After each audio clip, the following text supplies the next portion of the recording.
You're listening to ClearTrack HR Podcast, a show about employee benefits, employment law, and other topics for HR professionals. Don't forget to subscribe if you like what you hear. Now here's our host, Zach Finney. Thank you for listening to the ClearTrack HR Podcast. I'm your host, Zach Finney, and I'm very pleased to have not just one, but two fantastic guests joining me today, Kim Adams and Cena Miller for One Digital. Kim Adams is a senior account manager at One Digital with over 13 years of experience in the benefits industry with a specialization in compliance, benefits administration, escalated employee issues, and benefit implementation.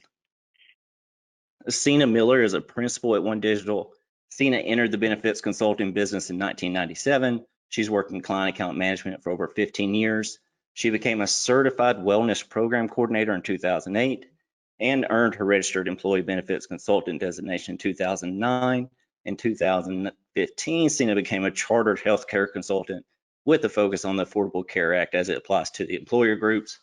After reading those two resumes, I feel like I need to work harder at my job. It's just I couldn't come up with a paragraph that sounded that good. So needless to say, we are honored to have you two on the podcast today. I'm personally a big fan of all the digital content you two produce at onedigital.com. So how are you all doing this morning?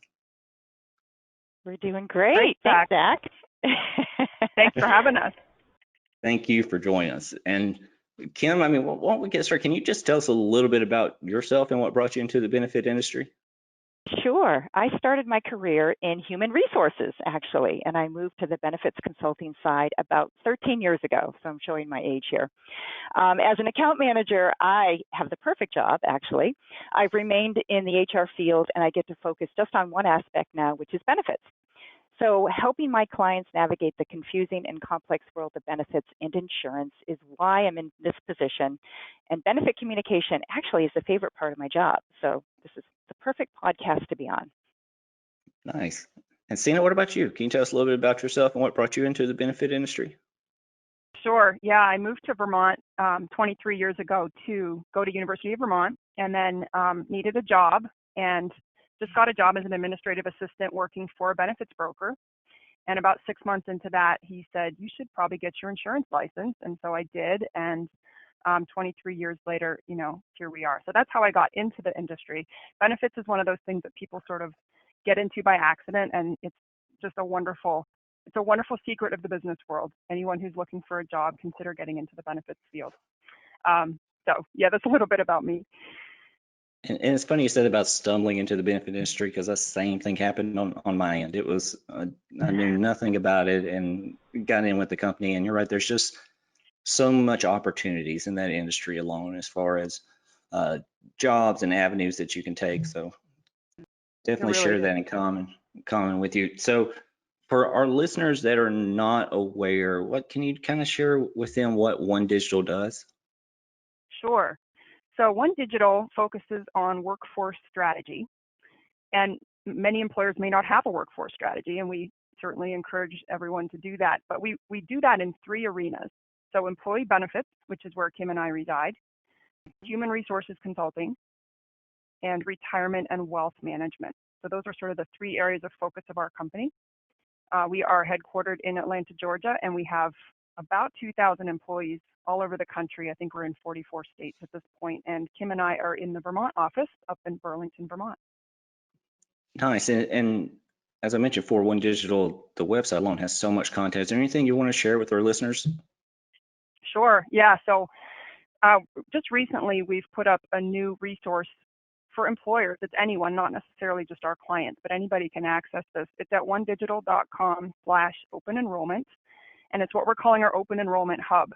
So it's particularly relevant to the conversation that we're about to have regarding open enrollment in 2020, which is going to be unlike any other probably. But we just have a lot of great resources on that website. If you go to it, there's recordings of videos and webinars that we've done on various topics like how to conduct, virtual open enrollment and that sort of thing. Probably my favorite tool on there is a scorecard for open enrollment. So you can download this and sort of grade yourself on various communication practices that you have already with your employees. And based on your grade, it'll give you direction of here's really where you should be focusing this year. to try and get the biggest bang for your buck during open enrollment. So kind of cool tools like that, just to give you a sense of where should I be focusing my attention this year and in the future.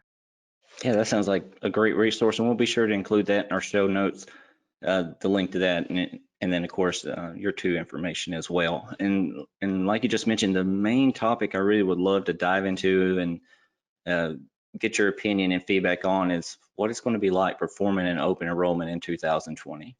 So, I mean, we'll just start, Kim. I mean, how has COVID-19 changed open enrollment protocols?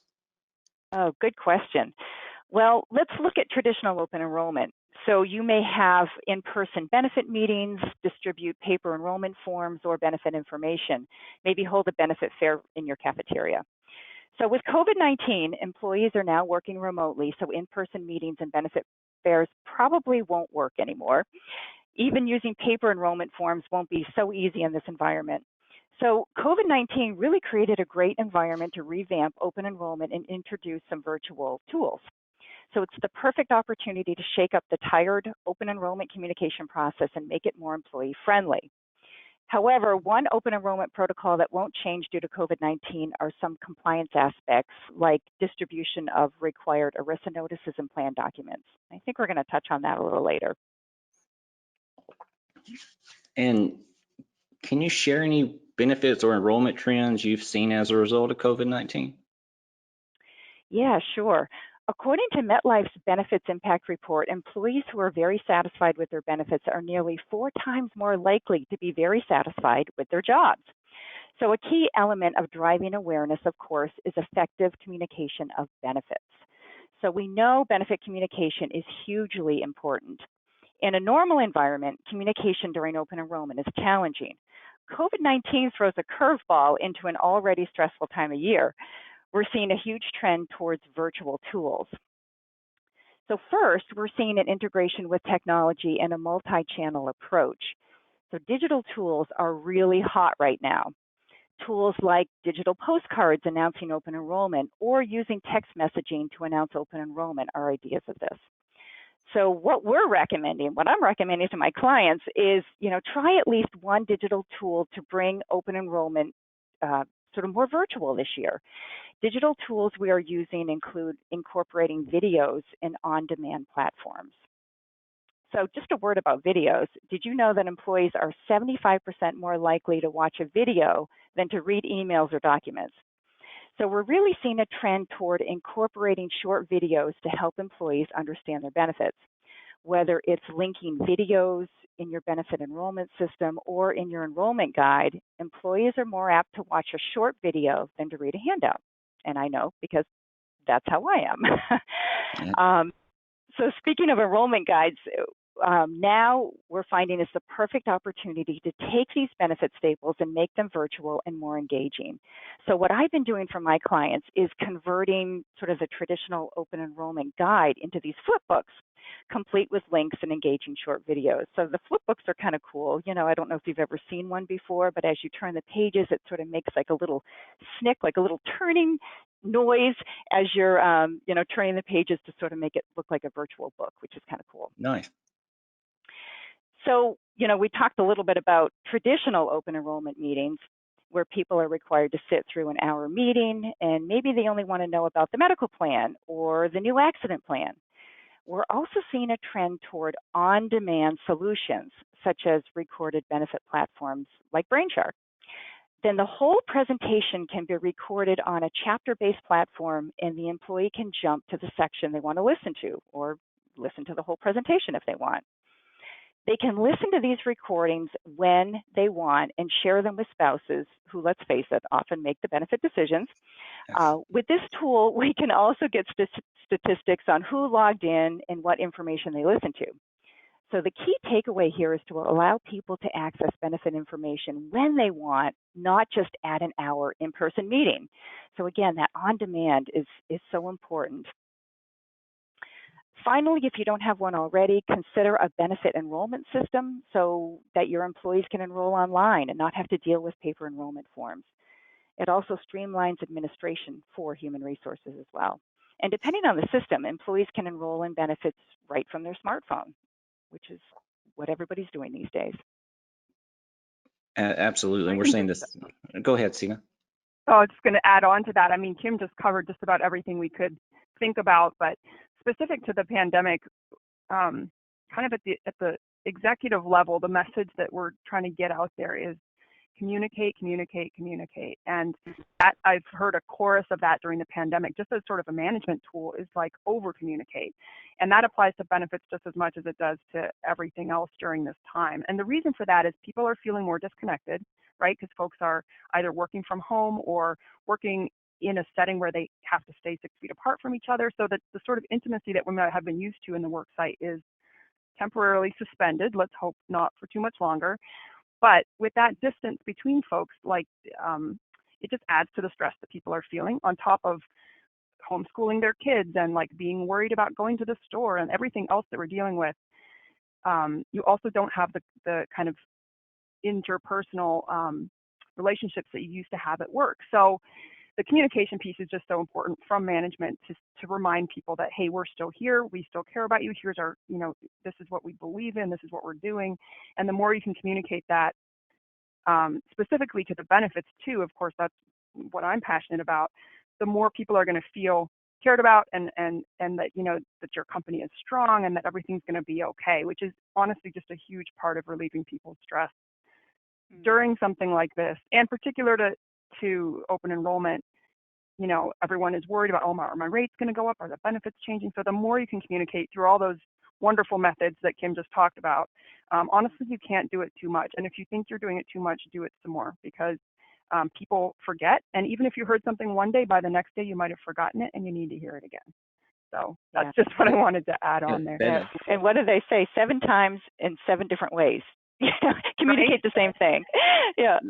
That's great advice. And it is a big change, when we're personally moving from an in-office environment to the remote work. You can't just walk down the hall and talk to your local HR rep and answer the questions immediately. And the just need for proper, efficient communication seems just more important than ever for this 2020 year. And exactly. And going on that same theme about communication, what should HR professionals do to safely communicate benefits with employees? Well, if an employer really wants to communicate in person, then be ready to social distance and be sure that masks and hand sanitizers are mandatory. We still recommend using this opportunity to incorporate some virtual tools such as Zoom meetings and brain sharks to cut down on in-person communication. So we're still saying, hey, if you have to do it in person, do it safely, but try to throw in one virtual tool in there too. Right. And then companies usually distribute or printed benefit books and add table tents and posters around the office to kind of communicate upcoming open enrollment dates or benefits. Is it still okay to do these things? Yeah, it's still okay to do these things, but really consider those who may be working remotely. So we recommend taking this time to shake up open enrollment and add some virtual options. But how about if you make the enrollment guide available in print or PDF or maybe flipbook this year? Instead of a benefit fair in the cafeteria, how about you hold a virtual benefit fair where vendors are available at certain times for employees to ask questions to? And, even though I've been pushing the whole virtual thing, keep in mind that open enrollment is also a time that employers need to distribute ERISA information annually, such as required notices, summary plan descriptions, summary of benefits and coverages. The rule of thumb is if an employee has email access, you can distribute these documents electronically. If an employee does not have a work email address, then you need to get written consent from the employee before distributing any of these docs electronically. So some printing may still be required for some companies.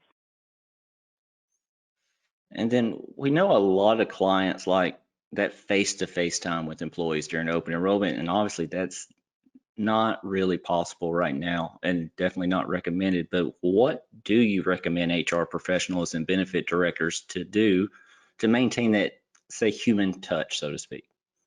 Yeah. So Zoom meetings are a wonderful way to be able to have a face-to-face conversation and really put eyes on an employee.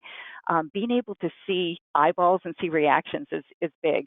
So if you're going to have a Zoom open enrollment meeting, perhaps you have some slots available where the employee can talk directly to someone HR about their benefits. So I know we've seen groups that have said, okay, set up one-on-one meetings if you still want to talk to someone in person. So everything's not totally virtual and there's no face-to-face at all. Yeah, that kind of gets back to what I was saying about over communicating. One of the things that we've seen here within my own company, our president has recorded a short video every Friday during the pandemic, starting back in March. And it's just short. He's sitting at his desk and he just says, "Hey, One Digital, I hope you all had a good week," and just a couple of little updates about the company, and then closing out with, "Have a great weekend." And just something short like that it's not face to face because obviously we can't be in person, but it's just so powerful as a way to communicate, that the company cares about you, and that's what benefits are all about. So it's more than ever important that, the HR person or the company leadership could just record a short video. I mean, less than 5 minutes. People don't want to sit through a big long thing, but just something short. "Hey guys, open enrollment's coming up. Here's what we're going to do differently this year. Really excited that we're adding accident," or whatever, just something about your benefits, and then just sort of plug that on a regular basis, and people get to see your face, they get to hear your voice. I'm just a huge fan of really short videos that people can watch and just help them feel connected when we can't be together in person. Mm. Absolutely. And, I know here at ClearTrack, we try to do we're a smaller company. We try to do that Teams meeting or a Zoom meeting where we can see each other's face and at least try to connect once a week. And it really, it's the people that are working remote full time. I mean, they see such a benefit in that and still feeling like part of a team instead of so isolated. So I know anything you can do to kind of bridge that gap is huge. Yeah. Let's talk about enrollment types. And would you recommend employers opting for a passive enrollment this year rather than active? And before you answer, just for our listeners who may not know, an active enrollment means the employee is required to take action or they lose benefits, while passive enrollment means the employees will maintain their current benefits even if they do nothing during open enrollment. So should employers opt only for passive right now? Well, an active enrollment really is best practice as it puts the benefit package in front of the employees and requires them to make a benefit selection each year. It also helps to increase benefit awareness and, we hope, allow the employees to see the value of their benefit package. Active enrollment, however, requires that HR professionals engage directly with employees to ensure that no one inadvertently misses their opportunity to elect coverage for the new year. So we are seeing some clients opt for a passive enrollment this year just to relieve some of the burden of the enrollment process on their employees. With this strange COVID environment, I think employers just want to put less pressure on the employees to have to do things this year and try to make it as Right. easy as possible. Especially if there's a benefit that you're not changing, like the dental's not changing. So if we don't hear from you, it's going to carry over, something like that. Yeah. But I want to stack onto this because this is something I'm really, really passionate about. Employee benefits are a huge investment, right? They're like the second or third most expensive item on an employer's balance sheet. And many employers just sort of drop this money, like dropping it into a well and hoping that it does something good. And, sometimes they're not getting the bang for their buck because people don't even really understand what they've got. So I'm just a huge proponent of an active enrollment, with some exceptions. Like I said, if something's really kind of small, not changing, maybe you don't force everybody to pick every single thing, but this is the opportunity once a year for the employer to sort of shout from the rooftops about how great their benefits are and really get people on board, because something like 92% of Americans just pick the same thing they had last year at open enrollment because they don't want to be bothered with it. It's easy. They don't understand it, which leads to, a significant number of people not even really understanding what they have. And if you're spending, hundreds of thousands or millions of dollars on this thing for your employees, just like if you were building a new building or buying a fleet of vehicles or hiring new people, you're going to put so much effort into those things and making sure people understand the great value of it, that we think you should do the same thing for your benefits as well. So just think of it as an investment and how much kind of value you can get from that by making sure your employees understand how great it is. You know, if you have a health plan that's better than most of your peers, make sure people know that, and also how they can best be accessing it. You know, like, do you have a concierge program that will help them when they have a difficult medical situation or something like that that they may not know about? Make sure people know about it. Make it short and sweet and interesting and fun. Like I said, like short videos or like the flip book that Kim was talking about.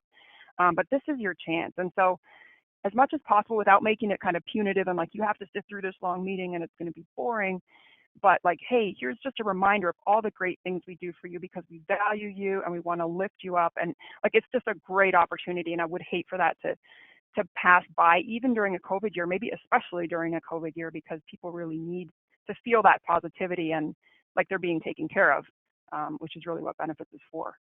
So. Absolutely. And then what about auto enrollment? Would that be a good option during this pandemic?